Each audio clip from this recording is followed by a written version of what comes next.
Dear friends, कैसे हैं आप सब। उम्मीद करती हूँ कि आप लोग अच्छे नहीं बल्कि बहुत अच्छे होंगे। सबसे पहले मैं अपने हर बढ़ते हुए सब्सक्राइबर को थैंक्स कहती हूँ, जिनकी वजह से मुझे आगे बढ़ने का मोटिवेशन मिलता है। फ्रेंड्स, अगर मैं बात करूँ 90s की, तो उस समय हम लोगों का जो करिकुलम था, पाठ्यक्रम था, वो कुछ ऐसा था कि उसमें गांधी जी के विषय में सिर्फ बड़ाई ही बड़ाई लिखी हुई थी। वो राष्ट्रपिता थे, बच्चे उन्हें प्यार से बापू कहते थे, वो बच्चों से बहुत प्यार करते थे। उन्होंने स्वतंत्रता संग्राम में अपनी एक अहम मुख्य भूमिका निभाई है, बल्कि स्वतंत्रता तो मिली ही उनसे है। बहुत अच्छा अच्छा हम लोगों ने उनके बारे में सुना था, पढ़ा था। लेकिन आज के समय में जब लोग ज़्यादा चीज़ों को जान गए हैं, उनमें विवेक है, तो आज के टाइम में गांधी जी की उतनी इज्जत नहीं है जितनी उस समय हुआ करती थी, जितने पहले के समय में हुआ करती थी। पहले तो रविंद्रनाथ टैगोर जी ने उन्हें उपाधि दे दी कि आप महात्मा हैं।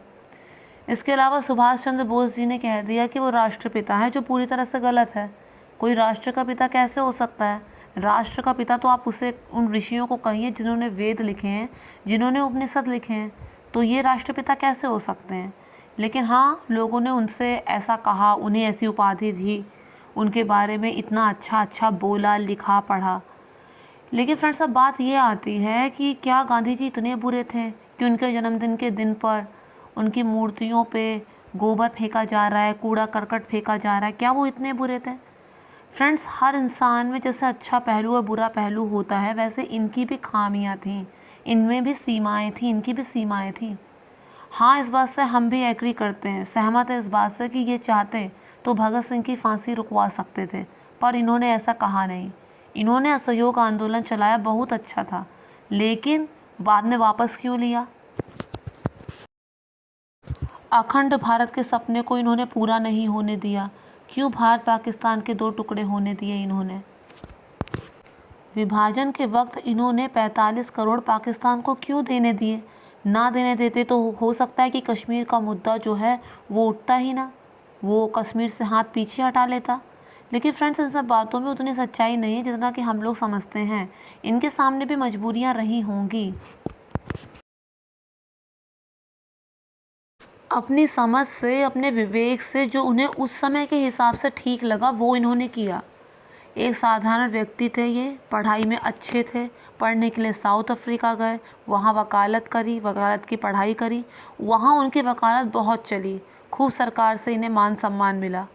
उसके बाद वहाँ उन्होंने साउथ अफ्रीका में कुछ ऐसी चीज़ें देखी जो सही नहीं थी। उन गलत चीज़ों के खिलाफ़ इन्होंने आवाज़ उठाई, वापस अपने देश आए। कोई ज़रूरी नहीं था इनका देश वापस आना, वहाँ से उन्हें देश निकाला नहीं मिला था, उन्होंने ऐसी कोई एक्टिविटी नहीं की थी कि वहाँ से उन्हें निकाल दिया जाए, लेकिन वो अपने देश आए। स्वदेश, अपने स्वदेश प्रेम की वजह से वो अपने देश आए। यहाँ आकर क्या देखते हैं कि अंग्रेज़ों की हुकूमत है और जो भारतीय हैं उनका शोषण हो रहा है। कुछ समय चुपचाप देखते रहे कि ये हो क्या रहा है। उसके बाद उन्होंने अपने देश के लिए कुछ करने का सोचा। अब उन्होंने सोचा कि मैं ऐसे सूट बूट पहन कर इन गरीब देशवासियों के पास कैसे जाऊं, उन्हें मैं उनके जैसा भी तो लगना चाहिए ना। तो उन्हीं की तरह साधारण से भेष में धोती पहन के गए उनके पास कि मैं भी तुम में से एक हूँ। फ्रेंड्स, उस समय जो 100 साल पहले का जो भारत था वो आज के भारत से बिल्कुल अलग था। आज के समय में तो हम लोगों के पास परमाणु बम है, 13-14 लाख से सशस्त्र सेनाएं हैं, आम आदमी के पास भी रोटी कपड़ा मकान है, हर कोई उन्नति कर रहा है, विकासशील देश है हमारा। लेकिन 100 साल पहले की अगर बात करें तो उस समय ऐसा नहीं था। उस समय बड़ी जद्दोजहद थी, रोटी के लिए, कपड़े के लिए, घर के लिए। उस समय बहुत भुखमरी फैली हुई थी।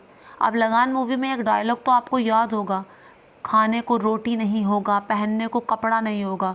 उस समय लोगों की ऐसी हालत थी। और बात करें अगर ब्रिटेन की, अंग्रेजी हुकूमत की, तो ब्रिटेन ने उस समय कभी डूबता सूरज नहीं देखा था। 2 बार जर्मनी को हराया था, इतना सशक्त था।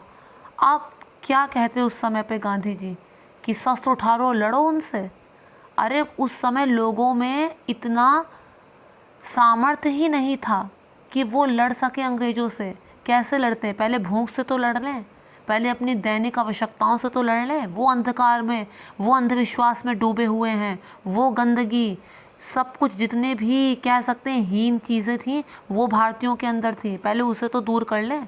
तो इन्होंने क्या कहा, उन्होंने कहा कि तुम लड़ो मत, लेकिन उनके किसी भी कार्य में सहयोग मत दो, उनकी मत सुनो, उनकी आज्ञा की अवहेलना करो। सही सी बात है, सीधी सी बात है कि जब जान चुके हैं कि सामने वाला आपसे ज़्यादा शक्तिशाली, बलशाली, सामर्थ्यशाली है, तो उससे डायरेक्ट भिड़ने की ज़रूरत क्या है? क्यों अपना अहित करना है? बस उसकी सुनो मत, शांति से अपना रास्ता काट लो, उसकी सुनो मत, उसे कोई सहयोग मत दो, खुद ही अपना सर पीटेगा और चला जाएगा। वही गांधी जी ने भी किया। गरम दल के जो क्रांतिकारी थे, फिर चाहे वो भगत सिंह हो, चंद्रशेखर आज़ाद हो, बटुकेश्वर दत्त हो, जो भी थे, स्वतंत्र वीर सावरकर जो हों, उन्होंने एक महत्वपूर्ण, मुख्य, सराहनीय और काबिले तारीफ भूमिका निभाई है। आज तक हम उनकी सराहना करते हैं। लेकिन फ्रेंड्स, ये लोग संख्या में कितने थे? कुछ 100 ही तो होंगे, बल्कि इससे भी कम, इतने ज़्यादा तो नहीं थे। और जो इन क्रांतिकारियों को मुखबिरी करके पकड़वा रहे थे, क्या वो ब्रिटिश थे?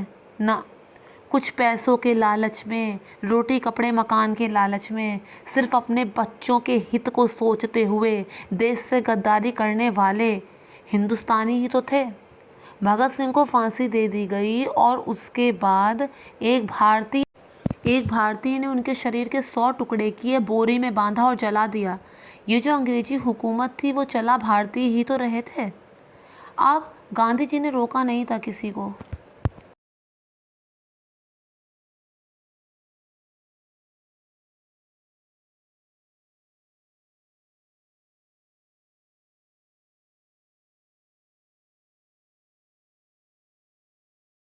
क्रांतिकारी अपनी संख्या और भी तो बढ़ा सकते थे, उन्हें किसने रोका था?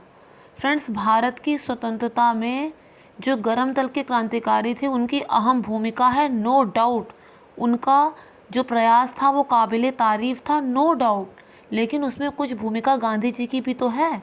उस समय द्वितीय विश्व युद्ध हुआ था, कुछ भूमिका उसकी भी तो है।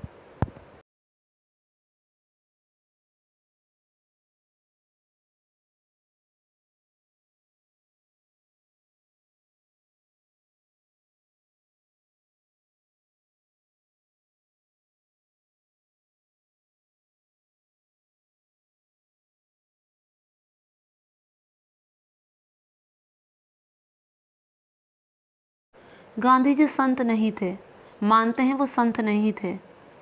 एक आध बार घर से पैसे भी चुराए हैं, एक आध बार उन्होंने मांसाहार भी ग्रहण किया है।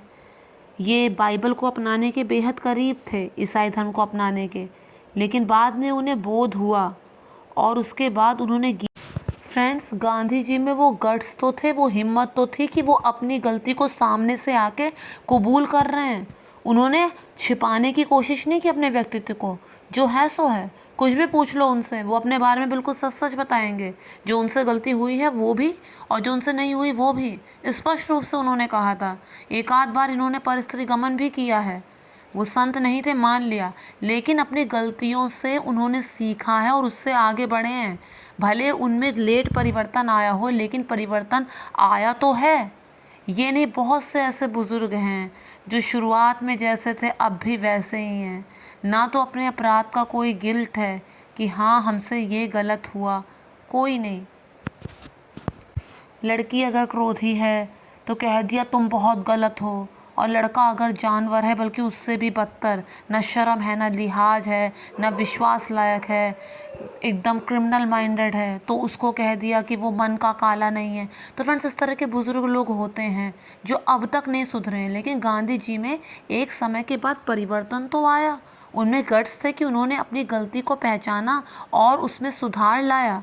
ऐसा भी कहा जाता है कि कई दशकों तक इनकी पत्नी के साथ भी सामंजस्य बहुत अच्छा नहीं था। क्यों नहीं था? क्योंकि जिस परिवेश से थे वहाँ पर डोमिनेटिंग नेचर था जेंट्स का, जो इनमें भी था। लेकिन धीरे धीरे कई दशकों बाद इनकी पत्नी से सामंजस्य भी बैठा और बीच में गहरा प्रेम भी हुआ। तो फ्रेंड्स, हम कह सकते हैं गांधी जी जो थे उन्होंने कभी किसी का समूह नहीं मांगा, किसी का साथ नहीं मांगा, अकेले ही वो चल पड़े और अकेले ही इन्होंने एक ऐसी भूमिका निभाई। कौन कहता है कि अकेला चना भार नहीं फोड़ फ्रेंड्स, सूप का ये स्वभाव होता है कि जो अच्छी चीज़ होती है उसे वो अपने अंदर रख लेता है और जो बुरी चीज़ें होती हैं उनको भूल जाता है। और चलनी जो होती है उसका स्वभाव ये होता है कि वो अच्छी चीज़ें भूल जाती है और बुरी अपने अंदर रख लेती है। अभी हम पर निर्भर करता है कि हमें सिर्फ उनके कि उनमें ये चीज़ गलत थी, वो चीज़ गलत थी, उंगली करके उसी पे चर्चा करनी है, या फिर उनके जीवन से ग्रहण करने योग्य जो चीज़ें हैं कि हाँ इस मामले में वो अच्छे थे, उस चीज़ को अपने अंदर भी लाना है। फ्रेंड्स, हम किसी की कमियां क्यों देखें? अगर कोई इंसान है उसमें कोई अच्छी चीज़ हमें नज़र आ रही है तो उस अच्छी चीज़ को आंख मूंद कर हम क्यों नहीं अपना लेते, और कुछ गलत चीज़ें अगर नज़र आ रही तो क्यों नहीं उसे अवॉइड कर देते। फ्रेंड्स, परफेक्ट तो कोई भी नहीं होता, परफेक्ट भगवान ने सब कुछ ऐसा बनाया है, परफेक्ट कोई भी नहीं है। अब हर कोई तो प्रेमानंद जी महाराज नहीं हो सकता ना। तो फ्रेंड्स, क्या ज़रूरत है हमें इनकी निंदा करने की, वो भी उनके मरने के इतने टाइम बाद। जो उन्होंने उस समय किया अपने विवेक से किया, उसमें से जो अच्छा लगे उसे स्वीकार करो, जो नहीं अच्छा लगे उसे छोड़ो। फ्रेंड्स, राउंड टेबल कॉन्फ्रेंस हुई थी लंदन में। अकेले एक ये भारतीय थे जो सादी धोती में सादी चादर लपेट कर गए थे। वहाँ पे सब इतने ठंड की, सब सूट बूट गर्म सूट पहने, हैट पहने बैठे थे। वहाँ पर एक अकेले गांधी जी, मैं अकेला भारत हूँ। तो फ्रेंड्स, उम्मीद करती हूँ